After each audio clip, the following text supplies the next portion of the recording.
Namaste, हमेशा खुश रहो बिटिया. I am JVN Dr. Minakshi, Assistant Professor in Department of Shalakya Tantra, Faculty of Ayurvedic Science, Jyoti Vidyapith, Women's University.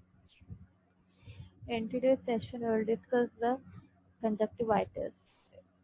So, what is conjunctivitis? It is the inflammation of conjunctiva. It is known as conjunctivitis, or it can be defined as conjunctival hyperemia associated with a discharge, which may be watery, mucoid, mucopurulent, or purulent. So then the classification of types of conjunctivitis. So if we see the etiological classification, it can be infective conjunctivitis or allergic conjunctivitis, cicatricial conjunctivitis, and the toxic conjunctivitis. The infective conjunctivitis has again been classified as the bacterial conjunctivitis, chlamydial conjunctivitis, viral conjunctivitis, ophthalmic neonatal, granulomatous conjunctivitis. And the second type of conjunctivitis, which is the allergic conjunctivitis, can be again classified as the simplex conjunctivitis, vernal conjunctivitis, atopic conjunctivitis, giant papillary conjunctivitis, granular conjunctivitis, contact dermoconjunctivitis. The third type of conjunctivitis, which is called the cicatricial conjunctivitis, can be classified as the ocular mucous membrane pemphigoid or the toxic epidermal necrolysis. It can be Stevens-Johnson syndrome and the secondary cicatricial conjunctivitis. The whole chart shows the classification of conjunctivitis. First of all, we will study the infective conjunctivitis. So, infective conjunctivitis is the inflammation of conjunctiva caused by the microorganisms. It is of the commonest variety.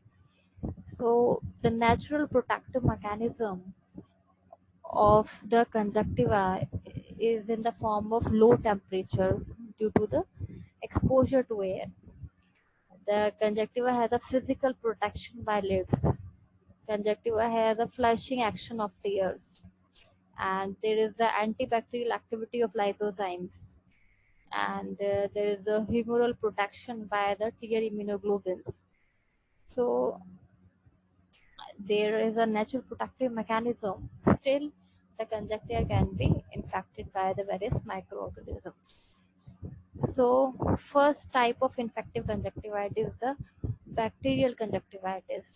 There has occurred a relative decrease in the incidence of bacterial conjunctivitis in general, and those caused by gonococcus and corynebacterium diphtheria in particular. However, in developing countries, it still continues to be the commonest type of conjunctivitis. It can occur as sporadic cases and epidemics. The outbreaks of bacterial conjunctivitis epidemics are quite frequent during the monsoon season. Then the etiology of bacterial conjunctivitis. They have the predisposing factors, the causative organisms, and third is the mode of infection.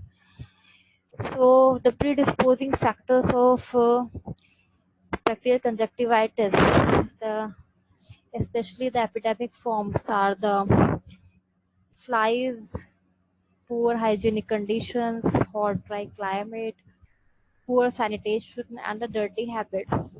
These factors help the infection to establish as the disease is highly contagious. Then there are the causative organisms of bacterial conjunctivitis. It can be caused by a wide range of organisms in the following approximate order of frequency. First is the Staphylococcus aureus. It is the most common of bacterial conjunctivitis and blepharoconjunctivitis. Second organism is the Staphylococcus epidermis. It is an inoculous flora of lid and conjunctiva. It can also produce blepharoconjunctivitis. Third is the Streptococcus pneumoniae. Pneumococcus produces the acute conjunctivitis and usually associated with the petechial subconjunctival hemorrhages. The disease has a self-limiting course of 9 to 10 days. The next organism is the Streptococcus pyogenes. Hemolyticus is virulent and usually produces the pseudomembranous conjunctivitis. Next organism is the Haemophilus influenza egypticus. It is also known as the Cockwicks bacillus, and it basically classically causes epidemics of mucopurulent conjunctivitis known as the red eye, especially in the semi-tropical countries. Next bacteria is the Moraxella lacunata. It is also known as the Moraxella axenfeld bacillus. It is the most common cause of angular conjunctivitis and the angular blepharoconjunctivitis. Next organism is the Pseudomonas pyocynia. It is a virulent organism which readily invades the cornea. Next organism is the Neisseria gonorrhoeae. Typically produces the acute purulent conjunctivitis in adults and ophthalmia neonatum in newborn. It is capable of invading the intact corneal epithelium. Next organism is a Neisseria meningitis or meningococcus. It may produce the mucopurulent conjunctivitis.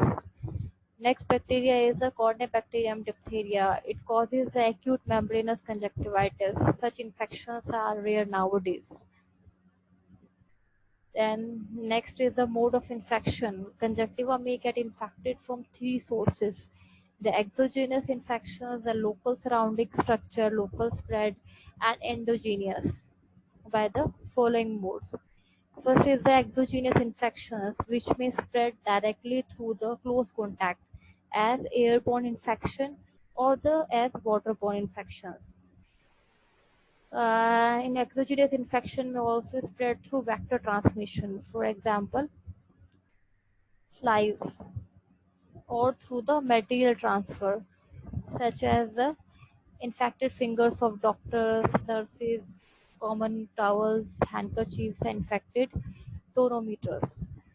Then second mode of infection is local spread, which may occur from neighboring structures such as infected lacrimal sac, lids, and nasopharynx. And in addition to these, a change in the character of relatively innocuous organisms present in the conjunctival sac itself may cause infections.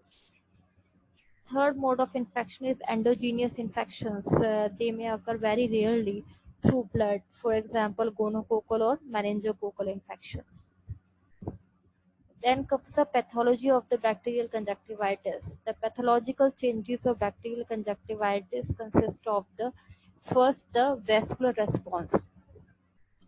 It is characterized by congestion and increased permeability of the conjunctival vessels associated with perforation of capillaries. Then there is cellular response. It is in the form of exudation of polymorphonuclear cells and other inflammatory cells into the substantia propria of conjunctiva as well as the conjunctival sac. Then the next pathological change is the conjunctival tissue response. The conjunctiva becomes edematous. The superficial epithelial cells degenerate, become loose, and even desquamate. There occurs proliferation of basal layers of conjunctival epithelium and increase in the number of mucus-secreting goblet cells. Then fourth pathological change is the conjunctival discharge. It consists of tears, mucus, inflammatory cells, desquamated epithelial cells, fibrin, and bacteria. If the inflammation is very severe, diabetes of red blood cells may occur and discharge may become blood-stained.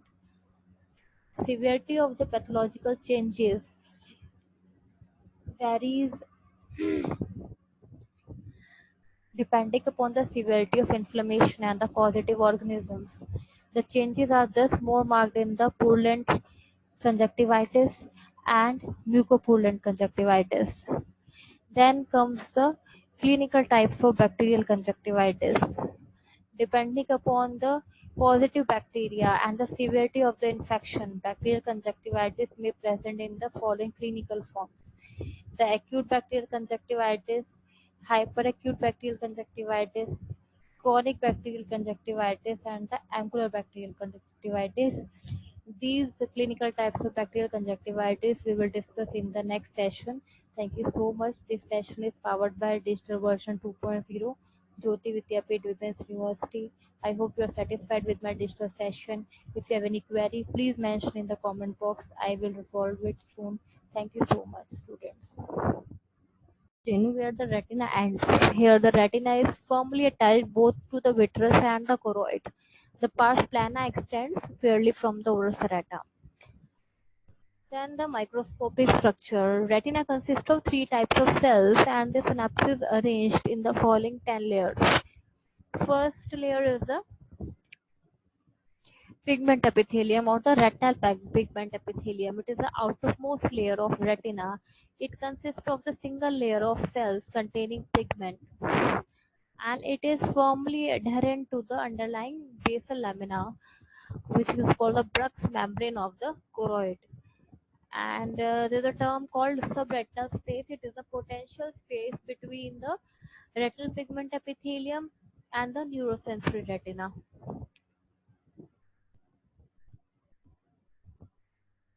This is the anatomy of retina.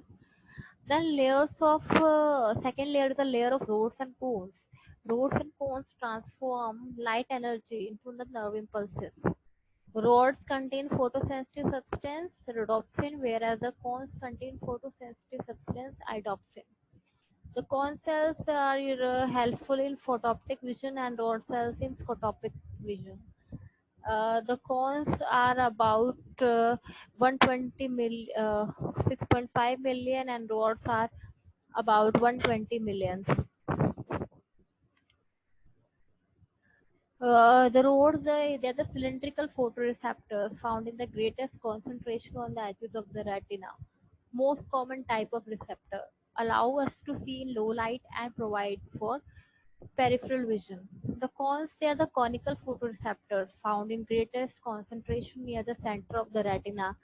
There are three varieties of cones, each most sensitive to a particular wavelength of light. Blue, green, and red allow for visual acuity and color vision. The external limiting membrane. Fenestrated membrane extending from the oris arata up to the edge of optic disc, and the process of rods and cones pass through it. Next layer is the outer nuclear layer. It made up of the nuclei of the rods and cones. The cones nuclei have the dimension 6 to 7 micrometer, and rod nuclei is 5.5 micrometer. These nuclei lie in a single layer next to the external limiting membrane. Rod nuclei form the bulk of this layer except that cone dominated foveal region. Next layer, the fifth layer is the outer plexiform layer. This layer is made of synapses between the rods, spherules and cone pedicles with the dendrites of bipolar cells. Bipolar cells are the first order neurons of visual pathway. The next layer is the inner nuclear layer. It is very thin and is similar to the outer nuclear layer. It consists of various type of cells like bipolar cells, horizontal cells, amacrine cells, Mueller cells, central retinal vessels, the glial cells, and this layer disappears at fovea. Next, seventh layer is the inner plexiform layer. It consists of the synapse between bipolar cell and dendrites of ganglion cell. It is absent at fovea. The eighth layer is the ganglion cell layer. It mainly contains the cell bodies of ganglion cells, which are the second order neurons of visual pathway. There are two types of ganglion cells, midget ganglion cell and postsynaptic ganglion cells. The midget ganglion cells are present in macro region with the dendrite of each such cell synapses with the axon of single bipolar cell. The polysynaptic ganglion cells lie predominantly in peripheral retina, and each cell may synapse with up to 100 bipolar cells. The ninth layer is a nerve fiber layer, the stratum opticum, which consists of the axons of the ganglion cells which pass through the lamina cuprosa to form the optic nerve.